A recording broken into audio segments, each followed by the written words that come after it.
Okay, everybody come back into class now. Get in your seat and get your pencils and your notebooks, and everybody settle down. Come on, all you students of history, you students of the law, settle down.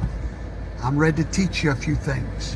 What happens if President Donald Trump does not concede the election? I talked about it in a previous video, but I'm gonna cut right to the chase. It's happened 2 times in history. It happened in 1800. It's happened in 1824. And if you'll remember, Hillary Clinton told Joe Biden not to concede. You remember that? Before this election, she told him, do not concede. You know why she told him that? I hate to say it, smart woman. She knows the law. But most Americans don't. Most of you watching me don't know it. I didn't know it. But now I do, and knowledge is power. And I promise you, Donald Trump knows what I'm fixing to tell you. So do all of his lawyers. Okay, so here's what happens. Real simple. The most powerful thing that keeps the peace in the United States of America is not required by law. It's just a custom. And it's called a concession speech. We've been doing it for a long time, but there's no law that requires a concession speech. However, it does aid in the peaceful transfer of power.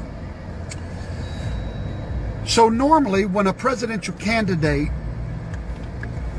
is in a fight for the presidency, it's a powerful position. It's like a throne, a king fighting for his throne. He has supporters. And those supporters are literally ready to fight, if you will, for their guy. Hey, that's just the way it works, folks. It's been that way since the dawn of time. At the moment of the concession speech is when those people that support this guy are pretty much given the green light to simmer down, go back home. It's all over. It's a surrender. It's a white flag of surrender. But it is not required in the Constitution. It's simply a custom. It's a wonderful custom. Once a president concedes, the battle is over. There's no more legal fighting. There's nothing. Everything after that just sort of happens with a rubber stamp. Then the electors get together. They cast their votes in Washington, D.C. The president is officially elected and the votes are certified. And that certification gives that man the presidency.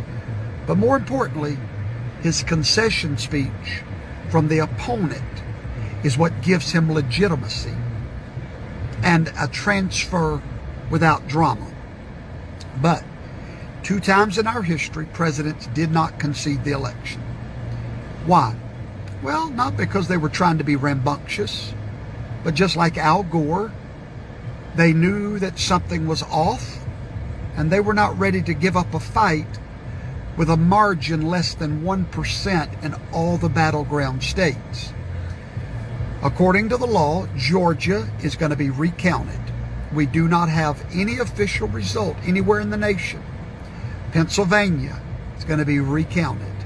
Arizona is still being counted. Nevada is going to be recounted. We have a total recount coming. Now, after that recount, the president has legal options to go to court to prove irregularity. So let's just say that none of that works and the president still will not concede the election. The Constitution, Amendment 12 of the United States Constitution gives you the answer of what will happen. If they cannot rule on it in the court and he does not concede, and there's no certification of an undisputable majority, then we go to the House of Representatives. When we get to the House of Representatives, there are 475 members of that House. The election is null and void at that point. It's like it never happened. The numbers do not matter any longer. This has happened twice in history. I got a feeling it's fixing to happen again. At that moment, the election becomes obsolete, and now the president will be elected by the Congress, the House of Representatives. Now, immediately, that strikes fear in the heart of a conservative, because guess who controls the House? The Democrats. But not so fast. The Constitution goes on to say in that article that each state in the Congress gets one vote, not each representative. Each state gets one vote for the president. Well, there are 50 states in the House. Of those 50, 37 are Republican.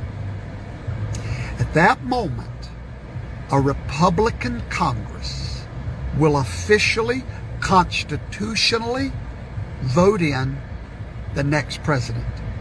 Why do you think Donald Trump has not conceded? He knows these things that I'm telling you. He understands that there was illegitimate votes cast. He understands that votes are still going on.